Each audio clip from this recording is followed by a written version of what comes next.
Today I want to go through a topic that I get asked about in various forms, and I've seen a bit of the information out there coming back as to what I feel should happen, and there's a lot of places where I haven't seen the information. So it's not particularly a topic that I want to talk about, but I'm going to go into in some detail and try and go some general of what I think is a good ethical process to look at in the form of hunting. Specifically, obviously, ours it would be long-range rifle hunting. Some of the things come under the bracket of all hunting.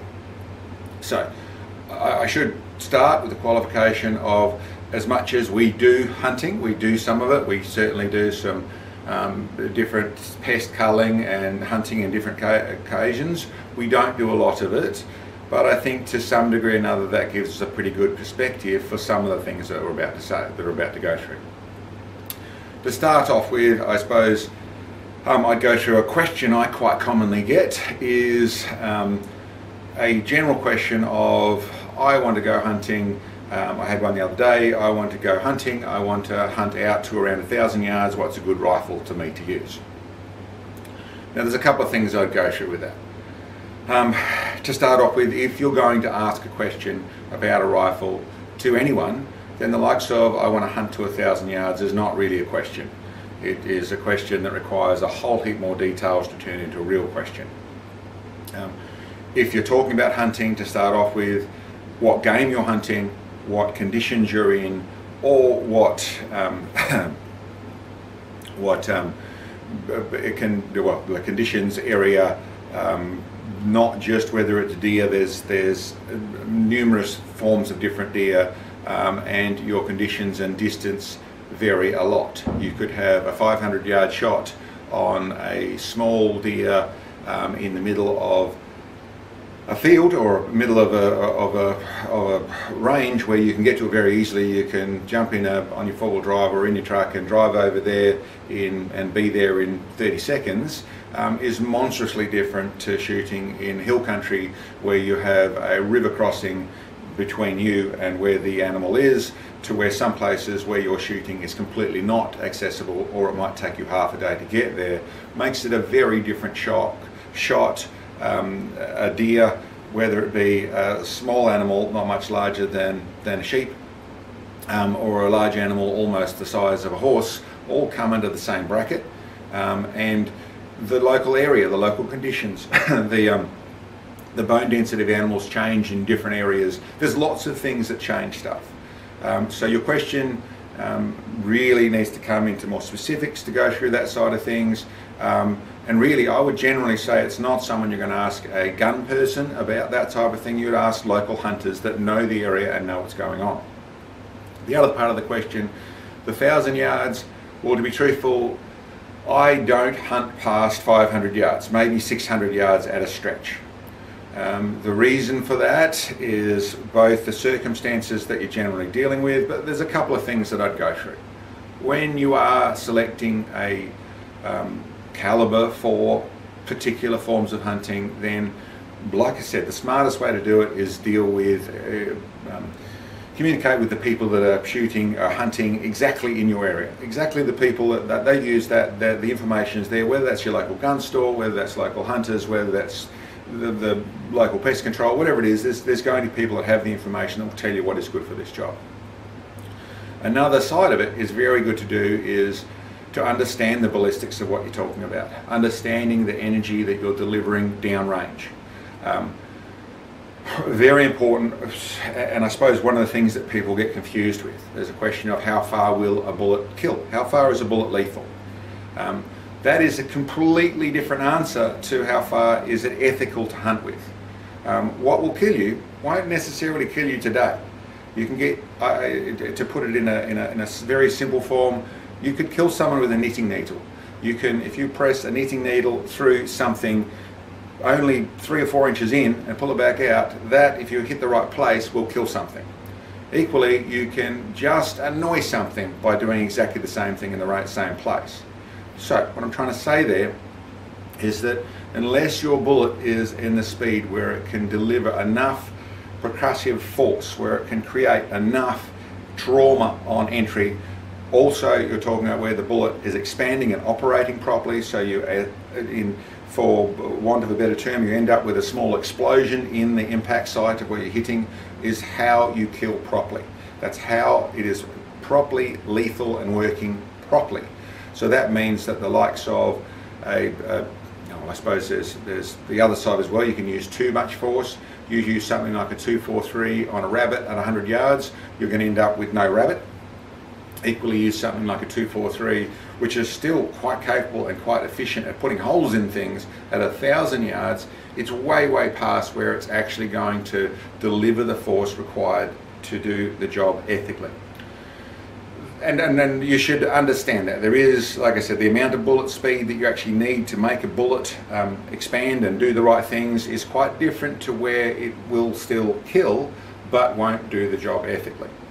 So understanding your kilojoules, your foot pounds, whatever you want to talk, but understand the amount of energy required is very important. Understand the type of bullet you're using, all those things to make sure you're doing the job effectively, appropriately and ethically at the distances you're talking about.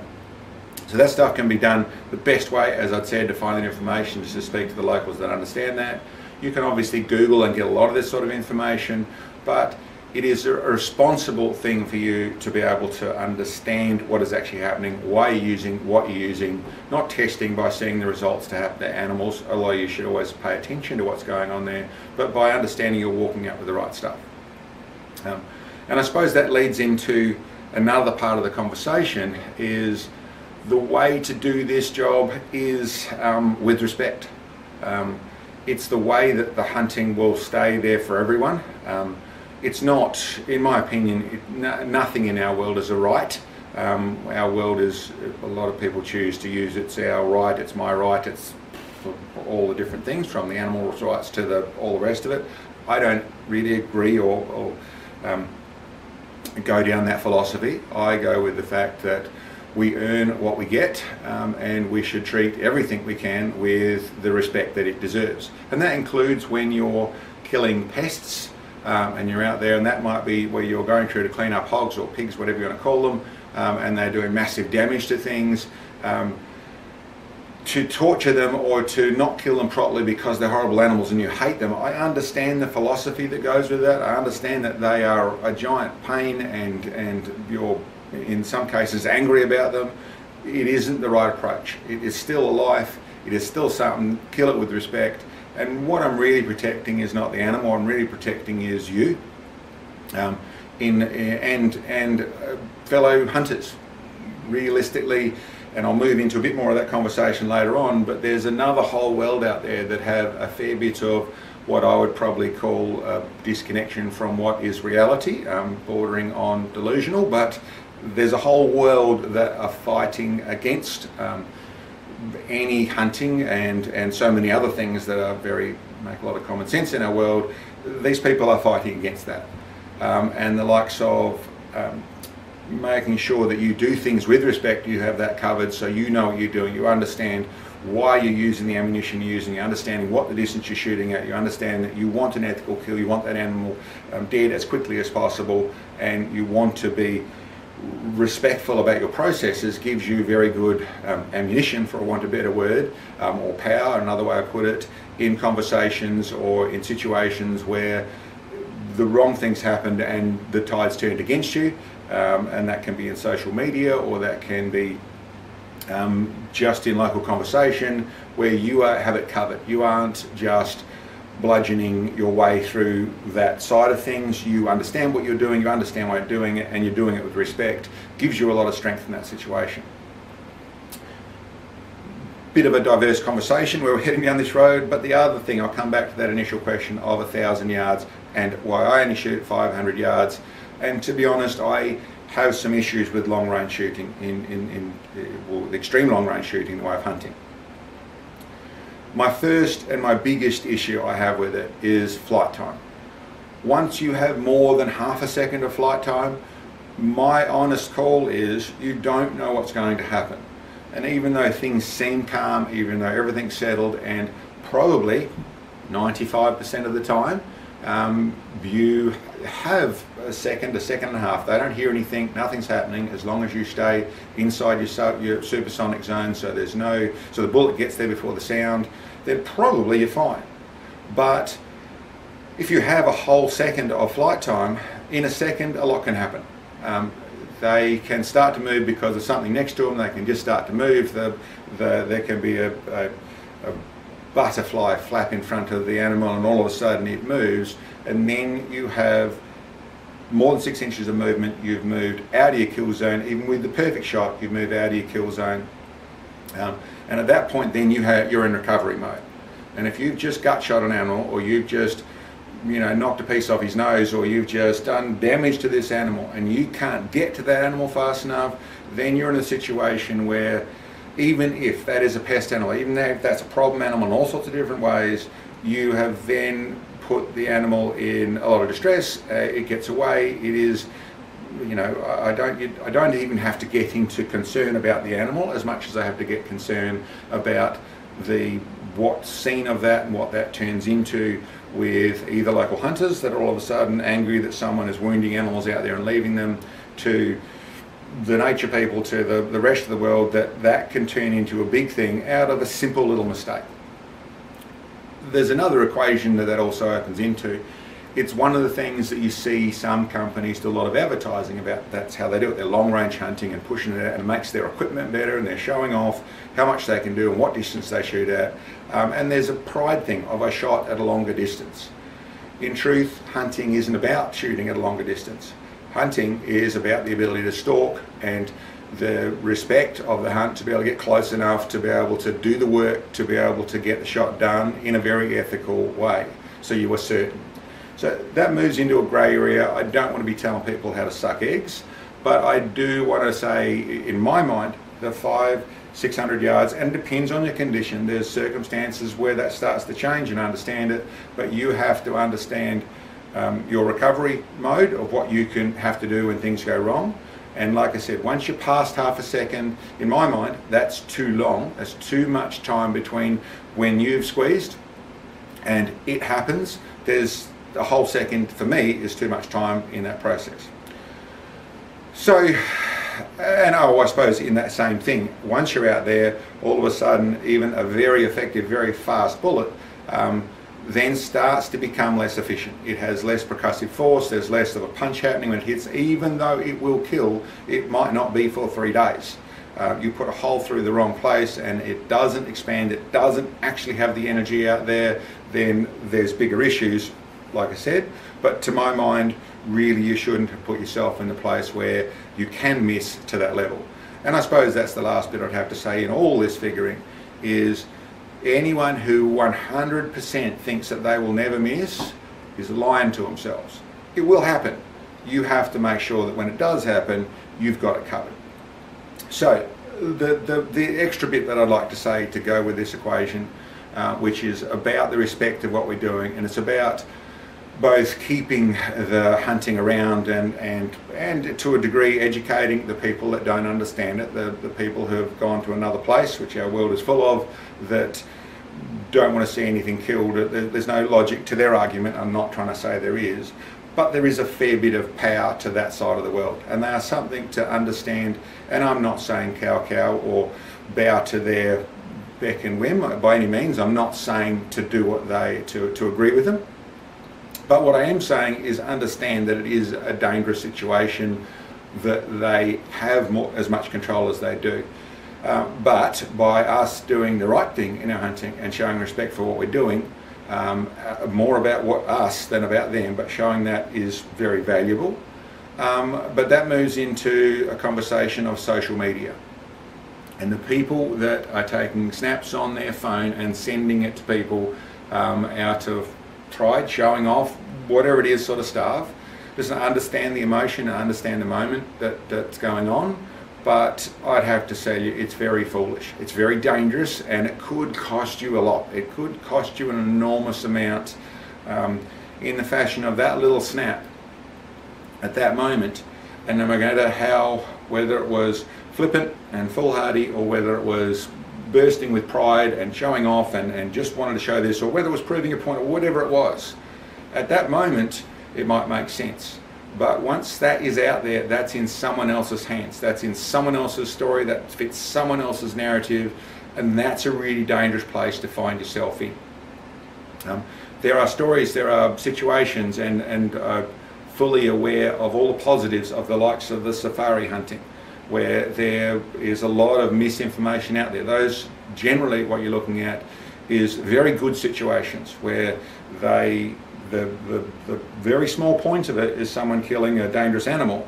The bigger point is the amount of the animals, the rest of the animal support, the amount of protection against poaching, the amount of money for communities that don't have money, the massive positives that come from that, and yet you put the other world gets a spin on that, and they hurt people horribly, and they end up hurting the animals and they're hurting themselves. It's all very negative, but it doesn't really matter. It all came from the fact of a social media snap that had to go out there that other people get their hands on.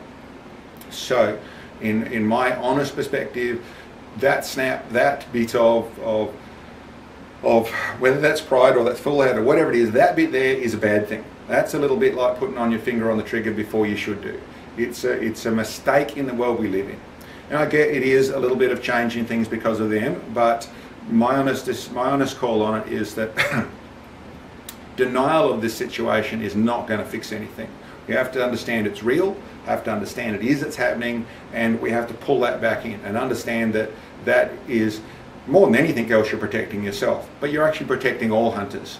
Too much of the wrong stir happens in the wrong place and things go wrong, and they will stop things. They have the power to do that with the media and Hollywood and the world that is actually getting a bit cockeyed and going down that road.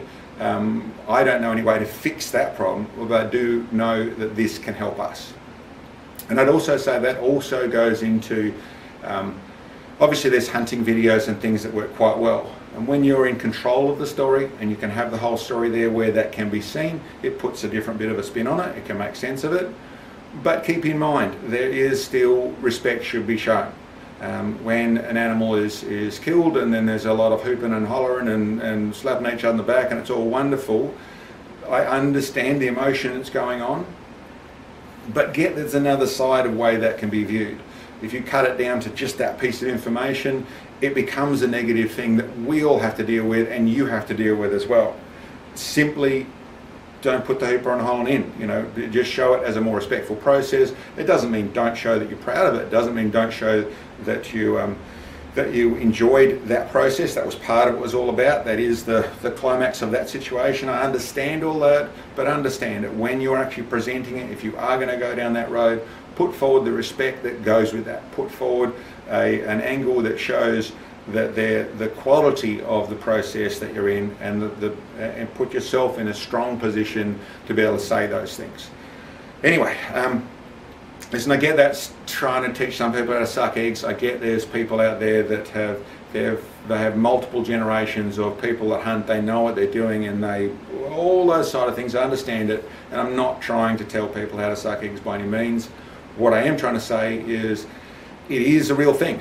And as I said, denial is not going to help us. We have to learn how to deal with it. Ideally, we'd get to a place where you could educate the whole world and everyone understand and the qualities of hunters and hunting versus people who want to eat meat that's butchered out of sitting in a yard versus hunting and doing that. I understand all the qualities to go with it, but I don't have a magic pill to fix the rest of the world. But I do know that what we should do is put ourselves forward in a respectful fashion.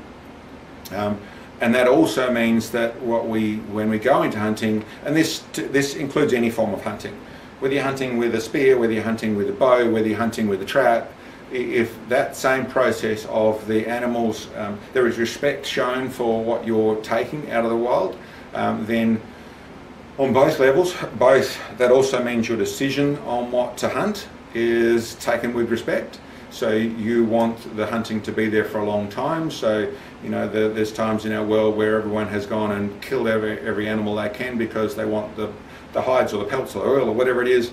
Obviously not respectful, obviously a different situation. There are also times where there are There is some trophy hunting that has gone to a different place, and once again it's much more about the pride of the moment than the respect of the process. But all those things are also done very well, probably most of the time. My main comment would be protect yourself, do what you do with respect, understand it, and I suppose the final bit when we're talking really about our form of shooting, which is extreme long range, my honest call on extreme long range hunting is I don't think it's ethical. I don't think you're a better hunter because you took a longer shot. I think you're a better hunter because you put more effort in to get to your place where you took the certain shot. Saying I shot an animal at 1500 yards, I get the process of, okay, you must be a good shot. What I think of when I hear that is, okay, you know, I hope that actually went as well as it sounded like it did. It's probably a bit of a fudge. It's probably not really that long a shot. It was probably more the potential of what actually happened.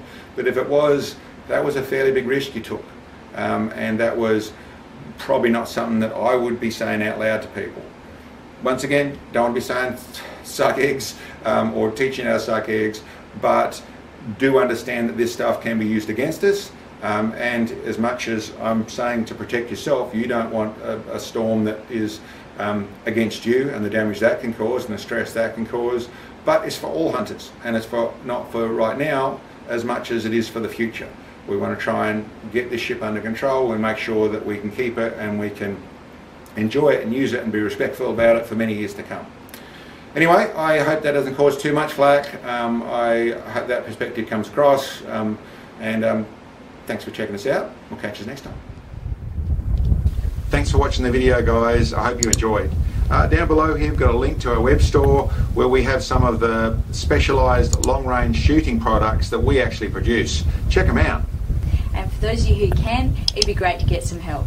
In our store we have support bits, and when you purchase those, the money goes direct to our channel and helps us bring these videos to you. Thanks, guys. See you next time.